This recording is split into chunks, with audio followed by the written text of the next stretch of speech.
आज हम लोग एक टॉन्सिलाइटिस का केस देखने वाले हैं, जिसमें मैं आप लोगों के साथ एक छोटा सा क्लिप शेयर करूंगा बच्चे का। और जितना उस क्लिप के अंदर दिख रहा है उसके अलावा हार्डली 15 सेकंड का और केस रहा होगा। तो वो छोटा सा ही केस है लेकिन बहुत मजेदार केस है। तो आप लोग देखिएगा इस केस में हम कैसे ऑब्जर्व करते हैं, कैसे हम उस केस को भी ले सकते हैं जहां पर पेशेंट अपना मुंह तक नहीं खोलता। और मैं बार बार मेटाफर अप्लाई करने के एक तरीके से खिलाफ ही कह सकते हैं आप, लेकिन फिर भी इस केस में हमने वहां पर इसका इस्तेमाल किया है और वो आपको ब्यूटी यहाँ पर आपको देखने को मिलेगी। तो ये केस है एक छोटे से बच्चे का, लगभग 6 साल का बच्चा। वो क्लिनिक में आया और क्लिनिक में वो इसलिए आया क्योंकि उसको थ्रोट में पेन हो रहा है पिछले 10 दिनों से। ऐसा नहीं था कि हम उसके पहले चॉइस थे। पहला चॉइस उनका जनरल प्रैक्टिशनर था जिसने उनको एंटीबायोटिक्स वगैरह दे दिया था, जो उनका पीडियाट्रिशियन था। तो इस 6 साल के बच्चे ने पूरा एंटीबायोटिक्स का कोर्स खत्म किया और उसके बाद भी जब एंटीबायोटिक्स के बाद भी रिलीफ नहीं मिला, तब वो हमारे क्लिनिक में हमारे सामने मौजूद था। वो अपने अंकल के साथ आया था। अब हर बार हम लोग ये बात करते हैं कि ऑब्जर्वेशन का एक बड़ा रोल होता है, लेकिन ऑब्जर्वेशन करना क्या है? तो ऑब्जर्वेशन वही नहीं होता है कि जो हमारे क्लिनिक में हमारे सामने घटना घटती है। ऑब्जर्वेशन वो भी हो सकता है जो हमारे चेम्बर के बाहर जो भी घटनाएं घट रही हैं। तो ये जो बच्चा था, ये हमारे क्लिनिक के अंदर प्रवेश करने के लिए भी वो राजी नहीं था, वो तैयार नहीं था क्लिनिक हमारे चेम्बर के अंदर आने के लिए। फिर भी उसको फोर्सफुली उसको लेकर आया गया था। उसके चाचा लेकर आए थे क्योंकि वो बच्चा खा पी नहीं पा रहा था। तकलीफ इतनी ज्यादा हो रही थी कि वो खाना पीना अवॉइड कर रहा था। अब जब वो हमारे सामने आया तो जो कंप्लेंट थी वो कब से थी? वो 10 दिन से थी। 10 दिन से शुरू हुई थी। तो इसका मतलब है कि हम कैसे इसको डायग्नोज करेंगे कि कौन सा केस है ये? तो हम अगर अपने डेफिनेशंस के हिसाब से जाएं, एक्यूट डिजीज कैसा होता है? सडन ऑनसेट वाला होता है, परसेप्टिबल बिगिनिंग होता है। उसको पता है कि 10 दिन पहले से शुरू हुआ है, यानी कि परसेप्टिबल है। रैपिड कोर्स है, यानी तेजी से चलते आ रहा है। फिनिशेस क्विकली, जल्दी वो खत्म भी हो जाएगा। अगर उसको ट्रीटमेंट न दिया तब भी वो ठीक हो जाएगा, लेकिन फिर भी यहाँ पर जा नहीं रहा है। क्रॉनिक डिजीज उसी की जगह पे क्या होता है? इम्परसेप्टिबल बिगिनिंग होता है, साथ ही साथ ग्रेजुअल स्लो ऑनसेट होता है, उसका स्लो कोर्स होता है, लाइफ लॉन्ग सफरिंग होता है, कई सालों से पेशेंट परेशान होता है। यहाँ पर ये जो टाइम है बहुत कम है, कम समय से ही ये दिक्कत है उसको, और उसको पता है कि किस दिन से दिक्कत है। तो हमारा जो केस है वो एक्यूट डिजीज का है। ये तो हम बहुत ही अच्छे से इसको डिफाइन कर पाते हैं। लेकिन एक्यूट में भी कौन सा एक्यूट? इंडिविजुअल है, स्पोराडिक है, या एपिडेमिक है? तो it is basically individual acute disease. हमारा डायग्नोसिस हमको पता लग गया है कि ये इंडिविजुअल एक्यूट डिजीज है। अब इस केस में जहां पर हमको एक्यूट केस कोई सॉल्व करना हो, कैसे हम प्रोसीड करेंगे, कैसे हम आगे बढ़ेंगे, क्या हमारी स्ट्रैटेजी होगी, ये हमको कैसे पता लग पाएगा? तो जैसा हम हर बार करते हैं, हम हर बार डॉक्टर हनीमन की शरण में जाते हैं, डॉक्टर हनीमन सर से हम एडवाइस लेते हैं, बिल्कुल वैसे ही हम यहाँ पर भी डॉक्टर हनीमन सर की एडवाइस लेंगे। तो देखते हैं डॉक्टर हनीमन सर हमसे क्या कहते हैं कि इस केस में हमें क्या करना चाहिए।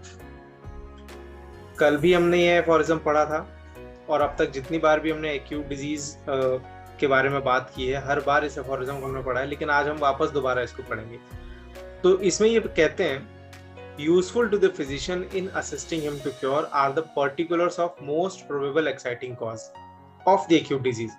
acute disease में जो सबसे ज्यादा प्रोबेबल हमको लगेगा, जो सबसे ज्यादा नजदीकी का कॉज हमको समझ में आएगा, उस कॉज को हमें इम्पोर्टेंस देना है। तो एक्साइटिंग कॉज हमको देखना है कि इस एक्यूट डिजीज में हमको एक्साइटिंग कॉज मिलना चाहिए। लेकिन अगर क्रॉनिक केस की बात हो तो वहां पर हम सारे पॉइंट्स को खंगालने लग जाते हैं। लेकिन क्योंकि हमारा केस एक्यूट का है तो हम उसके पूरी गहराई में नहीं जाते हैं, एकदम उसके पूरे लाइफ लॉन्ग हिस्ट्री हम निकालने नहीं लग जाते कि जब से पैदा हुआ है तब से अब तक का क्या क्या उसकी घटनाएं घटी हैं। वो हम ऐसे केसेस में नहीं देखते। ऐसे केसेस में हम एक्साइटिंग कॉज देखते हैं और अभी जो प्रेजेंट में जो भी उसका सिम्टम्स चल रहा है वो हम देखते हैं। तो एक्यूट डिजीज में और क्रॉनिक डिजीज में कि केस टेकिंग में और उसको डील करने में उनके अप्रोचेस में यही फर्क है कि एक्यूट डिजीज में आप एक्साइटिंग कॉज को ज्यादा महत्व देते हैं, जबकि क्रॉनिक केस में आप फंडामेंटल कॉज को महत्व देते हैं। जहां पर फंडामेंटल कॉज ढूंढने के लिए आप उसके सारे जो उसके लाइफ में जितनी भी घटनाएं घटी होंगी उन सबको आप इंपॉर्टेंस देते हैं, उन सबको आप महत्व देते हैं और उन सब को निकाल के आप एक पिक्चर बनाते हैं। ये हम एक क्रॉनिक में करते हैं, जबकि एक्यूट में केवल जो आज हमारे सामने मौजूद है वो, और जब से वो सफर कर रहा है तब से क्या क्या दिक्कतें आई हैं उसको।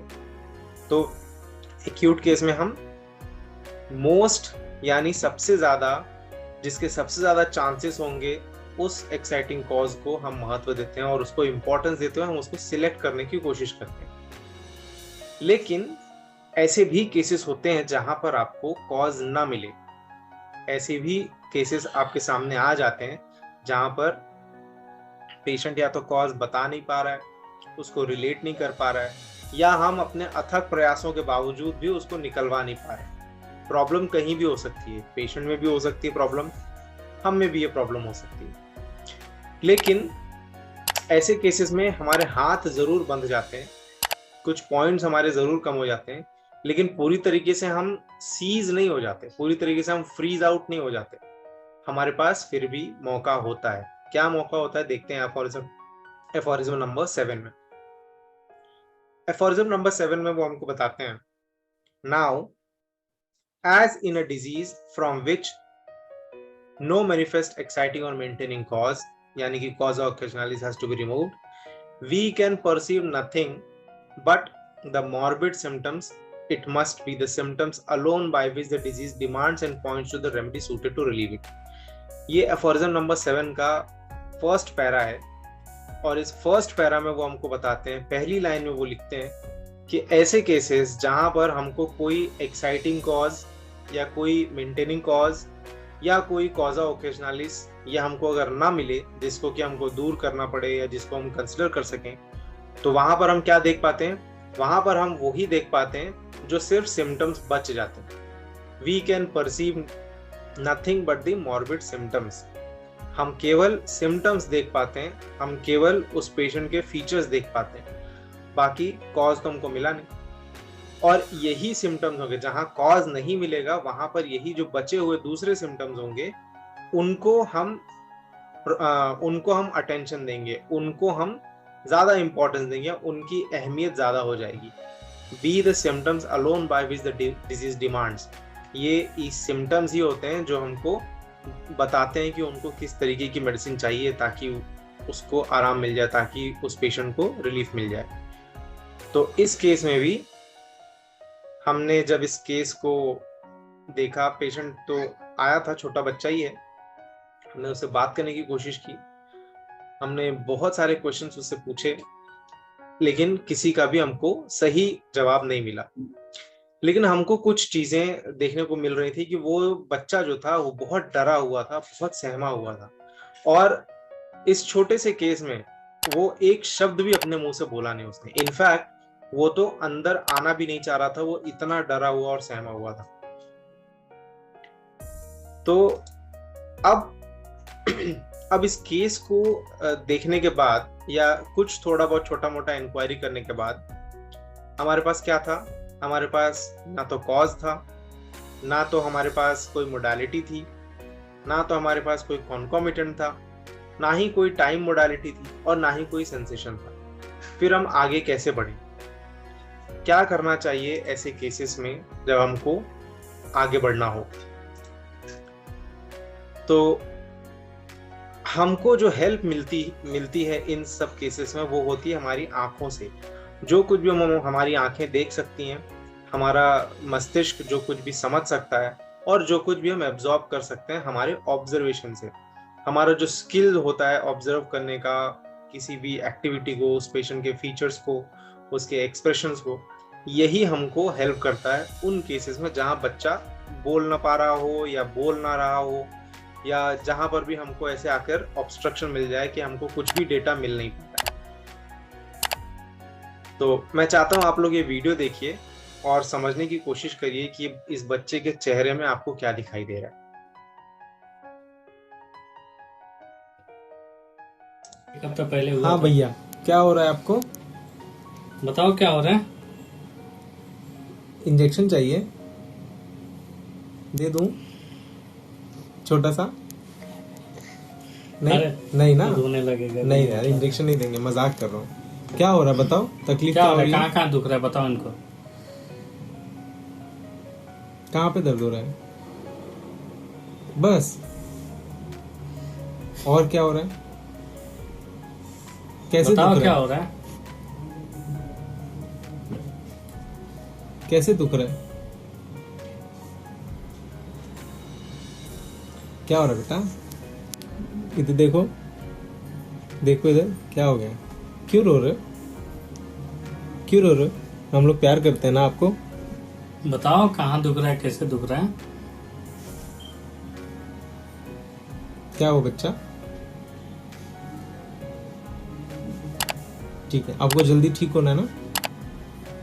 हाय करो कैमरा में, हाय करो ऐसे, कैमरे में हाय करो। हाय करो। चलो ठीक है, अभी जल्दी से ठीक कर देते हैं। ओके, तो आई होप आप लोगों ने ये वीडियो देखा होगा, लेकिन इसको दोबारा आप लोग देखिए और इस बच्चे के चेहरे में जो कुछ भी आप देख सकते हैं, अगर चैट बॉक्स में अगर आप लोग लिख सकते हैं तो उसको लिखकर मुझे भेज दीजिएगा और देखने का कोशिश करिए कि किस तरीके से आंसर कर रहा है, क्या आंसर कर रहा है, उसके चेहरे पर एक्सप्रेशंस किस तरीके के हैं। एक बार वापस से देखिए ये वीडियो। एक हफ्ता पहले हुआ हाँ था। भैया, क्या हो रहा है आपको? बताओ क्या हो रहा है? इंजेक्शन चाहिए? दे दूं छोटा सा? नहीं, अरे, नहीं ना, रोने लगेगा। नहीं यार, इंजेक्शन नहीं देंगे, मजाक। अब आप देखेंगे जब मैंने इसको बोला कि क्या इंजेक्शन दे दें, तो ये रोने की एक्टिंग कर रहा है। ये रो नहीं रहा है, पर ये रोने की एक्टिंग कर रहा है। ऐसा ही कुछ हुआ था जब मैं वो वीडियो में नहीं दिख रहा है, लेकिन इस वीडियो को निकालने के बाद मैंने सोचा कि एक बार एग्जामिन करके देख लेते हैं। मेरे हाथ इसके गले तक पहुंचे भी नहीं थे। मैं एग्जामिन करके देखना चाह रहा था कि क्या कहीं कोई लिम्फ नोड्स कहीं कोई स्वोलन है या कहीं टॉन्सिल्स कहीं बहुत ज्यादा स्वोलन है। मैंने इसको टच भी नहीं किया और ये जोर से चिल्ला रहा था। मतलब मेरे हाथ कम से कम है ना 5 से 10 सेंटीमीटर दूर थे, उसके बावजूद ये चिल्ला रहा था। जैसे ही मैंने हाथ पीछे किया, मैं खुद डर गया कि क्या हो गया इसको। मैंने हाथ पीछे किया, वो नॉर्मल हो गया। फिर दोबारा मैंने उसका एग्जामिन करने की कोशिश की, फिर वही उसने किया। जो लगभग 5 से 10 सेंटीमीटर मेरा हाथ दूर था, उसके पहले ही वो चीख पड़ा जोर से। फिर उसके बाद मैंने उसे कहा कि अब अगर ये रोया तो मैं इसको इंजेक्शन दे दूंगा, तो अब रोना मत, मुझे चेक करने दो। जब मैंने उसको इस तरीके से धमकी दी, इंजेक्शन लगाने की धमकी दी, तो उसने मुझे अलाउ किया। और उसके बाद मैंने एक बराबर एग्जामिन किया। मैंने एक बार दबा कर भी देखा कि कहीं कोई पेन है या क्या है, लेकिन कुछ भी कोई पेन नहीं था। किसी तरीके से उसने रिस्पॉन्ड नहीं किया। अगर पेन होता तो जरूर वो दर्द से कराता या चीखता चिल्लाता, लेकिन वैसा कुछ था नहीं। माने टेंडरनेस वहां पर नहीं था जो कि वो शो कर रहा था। आप आगे का वीडियो देखिए। क्या हो रहा है बताओ, तकलीफ क्या क्या हो हो रहा है? रही है? कहाँ दुख रहा है बताओ इनको। सिर्फ इशारों से ही वो बता रहा है कि कहाँ पे यहाँ पर दर्द हो दुख रहा रहा है। आप लोग वीडियो देखेंगे तो बस? और क्या हो रहा है? कैसे बताओ दुख क्या रहा हो है? मेरे रहा को है? देखो माथे को कैसे सिकोड़ कर रखा हुआ है इसने। कैसे दुख रहा है? इसके क्या हो चेहरे रहा पर है? पूरी तरीके के 12 बजे हुए। इधर देखो, देखो इधर, क्या हो गया? डॉक्टर क्यों की रो रहे हो? तरफ या जो व्यक्ति क्यों रो उससे रहे हो? बात कर रहा है हम लोग उसकी प्यार तरफ करते हैं ना आपको। वो देख भी नहीं रहा है। बताओ ये कहाँ कहीं दुख रहा है, और रहा कैसे दुख रहा है? हम कहीं और बैठे हैं। क्या हो बच्चा? पीछे जब उसने हाथ लगा तो देखा आपने कैसे उसके जेस्चर्स में ठीक है, चेंजेस आए। आपको जल्दी ठीक ऑल होना ऑफ है अ ना? सडन हाय करो कैमरा में, हाय करो ऐसे, कैमरे में हाय करो। हाय करो। चलो ठीक है, अभी जल्दी से ठीक कर देते हैं। ओके ठीक है। कब तक पहले हुआ? हाँ भैया। ये वीडियो देखा तो जैसे कि मैंने आपको स्टोरी थोड़ा सा बैकड्रॉप मैंने बता ही दिया कि मैंने इसको एग्जामिन करने के लिए अटेम्प्ट किया था, लेकिन मेरा हाथ उसके पास पहुंचता उसके पहले ही वो जोर से चीख दे रहा था। मैंने दोबारा कोशिश की और उसके बाद जब मैंने उसको धमकी दिया कि अब अगर रोया तो तुझे इंजेक्शन लगा दूंगा, तब जाकर उसने मुझे अलाउ किया कि मैं उसको टच कर सकूं। Not even once I touched him but still he cried loudly even before my hands could reach. ये एक खास तरीके का बिहेवियर बताता है। अब ये जो भी हमने ऑब्जर्वेशन देखा, इसमें हम इस छोटे से वीडियो में, जितना इस वीडियो में है, हार्डली जो एग्जामिनेशन वाला मैं बता रहा हूँ 30 सेकेंड्स का या 1 मिनट का और होगा। इसके अलावा इस केस में और कहीं कोई डिटेल नहीं थी, इतना ही केस था। ये केस हमारे पास शायद 5 अप्रैल को आया था। तो अब इस केस में हम क्या देख सकते हैं? सबसे पहले तो हम ये देख सकते हैं कि उसके चेहरे पर 12 बजे हुए हैं। पूरे तरीके से वो डरा हुआ है, पूरी तरीके से सहमा हुआ है। वो मुझे टच करने को भी अलाउ नहीं कर रहा है। उसको ये डर लग रहा है कि मैं उसको नुकसान पहुंचा सकता हूँ, मैं अगर टच करूंगा तो नुकसान पहुंचा सकता हूँ, मैं उसको इंजेक्शन लगाकर उसको दर्द दे सकता हूँ। वो एक तरीके से बोगस तरीके से वो चीख रहा है, जहां पर टच भी नहीं किया है लेकिन फिर भी वो चीख रहा है, कुछ बात नहीं कर रहा है, आई कॉन्टैक्ट्स अवॉइड कर रहा है वो, और उसके माथे पर बल पड़े हुए हैं। माथे पर बल पड़ने को हम फ्राउनिंग कहते हैं। इन्हीं सब चीजों को जब हम रिपोर्टरी में ढूंढते हैं तो ये रिपोर्टरी हमको हेल्प करती है। हमने इस केस को 2 रिपोर्टरी से रिपोर्टराइज किया है। एक है कंप्लीट डायनामिक्स और दूसरी एक रूब्रिक हमने सिंथेसिस रिपोर्टरी से लिया हुआ। तो जो रूब्रिक है, पहला रूब्रिक माथे पर बल पड़े हुए हैं, इसको कहा जाता है फ्राउन डिस्पोज्ड टू। दूसरा रूब्रिक जो है फियर टच ऑफ, मैंने उसको टच करने की कोशिश की लेकिन वो जोर से चीख पड़ा, तो उसको डर लग रहा है कि मैं टच करूंगा तो उसको नुकसान पहुंचा सकता हूँ। तीसरा, उसको ये डर लग रहा है कि मैं उसको नुकसान पहुंचा सकता हूँ, उसको चोट लग सकती है, उसको दर्द हो सकता है। This is mind fear injured of being. ये जो रेड में मैंने मार्क किया हुआ ये सिंथेसिस रिपोर्टर से रूब्रिक लिया है। Looked at to be evading the look of other persons, यानी जिसको उसको जहां देखना चाहिए था वहां नहीं देख रहा है। जब मैं उससे बात कर रहा हूं तो वो देख कहीं और रहा है, वो हमारी नजर को अवॉइड कर रहा है। इसको कहा जाता है looked at to be evading the look of other persons. फिर हमने देखा 2 जगह पर हमने देखा, जब मैंने उसको कहा कि इंजेक्शन चाहिए क्या लगाऊं, तो उसने रोने की एक्टिंग की। फिर जब मैंने उसको हाथ लगाने की कोशिश की थी तब भी उसने जोर से चीख मारी ताकि मैं रुक जाऊं। इसको कहा जाता है अफेक्टेशन। अफेक्टेशन का मतलब होता है नकली बिहेवियर करना ताकि सामने वाले के ऊपर आप किसी तरीके का प्रभाव जमा सकें, चाहे अच्छा प्रभाव जमा सकें चाहे बुरा प्रभाव जमा सकें। कुछ लोगों को आपने देखा होगा, जब वो आपसे बात करने लग जाएंगे तो वो सीधा उनके मुंह से इंग्लिश ही निकलना शुरू हो जाएगी, टूटी फूटी इंग्लिश में वो बात करेंगे आपसे। तो यहाँ पर वो क्या कर रहे हैं, वो आपको इम्प्रेस करने की कोशिश कर रहे हैं कि मुझे इंग्लिश आती है और मैं बहुत सोफिस्टिकेटेड इंसान हूँ। वहां पर भी ये रूब्रिक आता है, अफेक्टेशन, जेस्चर्स एंड एक्टिंग। फिर हम देखते हैं, जब मैंने उससे पूछा कि कहाँ दर्द कर रहा है बताइए, तो उसने क्या कहा, कुछ बोला नहीं मुंह से, बस उसने इशारा किया उंगली से, यहाँ पर, और वो यहाँ पर भी उसने बोला नहीं है, सिर्फ इशारा किया है ऐसे। इसको कहा जाता है mind gestures makes pointing with fingers. Rubric है mind gestures makes pointing with fingers. फिर जो लास्ट रूब्रिक हमने लिया था, इसको आप मेटाफर कह सकते हैं। Delusion imagination alone is wilderness being enough. वो है हमारे क्लिनिक में, लेकिन उसके चेहरे पर इस तरीके के 12 बजे हुए हैं जैसे कि वो जंगल में अकेला छोड़ दिया गया हो और सारे लोग उसके आसपास उसको घेर कर बैठे हैं, सारे जो लोग खतरा पहुंचा सकते हैं उसको। मैं इंजेक्शन दे सकता हूँ, मेरे असिस्टेंट्स उसको पकड़ सकते हैं, उसके जो अंकल हैं वो तो लेकर आए ही हैं यहाँ पर। तो उसको क्या है, ये एक मेटाफर है इसमें पेशेंट को ऐसी फीलिंग आती है, वो जो डर का टेरर है कि जंगल में अकेले पड़ जाना, जहां पर बहुत सारे हिंसक जीव होंगे, बहुत सारे जंगली जानवर होंगे, इस चीज को कहा जाता है delusion, imagination alone is wilderness being enough. वो जो पेशेंट है उसके चेहरे पर जिस तरीके के 12 बजे हुए हैं, वो इसी तरीके के कुछ हैं, जैसे कि वो पूरे जंगल में अकेला हो गया हो और सारे लोग, हम लोग हिंसक हैं जो उसको नुकसान पहुंचा सकते हैं। फिलहाल अगर हम ये लास्ट वाला रूब्रिक नहीं लेते तो भी हमारी मेडिसिन तो कंफर्म ही थी। हमने ये रूब्रिक लिया, रेपर्टरी एनालिसिस, आप देख सकते हैं स्ट्रामोनियम वाज द मेडिसिन, जिसमें आप देख सकते हैं हमने सारे रूब्रिक्स लिए हैं। और ये जो mild delusion, imagination alone is wilderness in सिर्फ एक ही मेडिसिन है, stramonium. Gestures make pointing with fingers, again इसमें सिर्फ 2 ही मेडिसिन है, जिसमें से एक स्ट्रामोनियम है।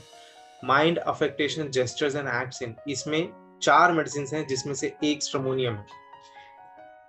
देन नेक्स्ट हमारा जो प्रिस्क्रिप्शन था, इट वाज स्ट्रामोनियम 0/1, TDS हमने उनको प्रिस्क्राइब किया। Since then there is no pain, और उसका सारा जो नॉर्मल रूटीन था वो रिस्टोर हो गया। ये केस यहीं पर हम एंड करते हैं। अगर कोई क्वेश्चन है आप लोगों के तो आप लोग पूछ सकते हैं।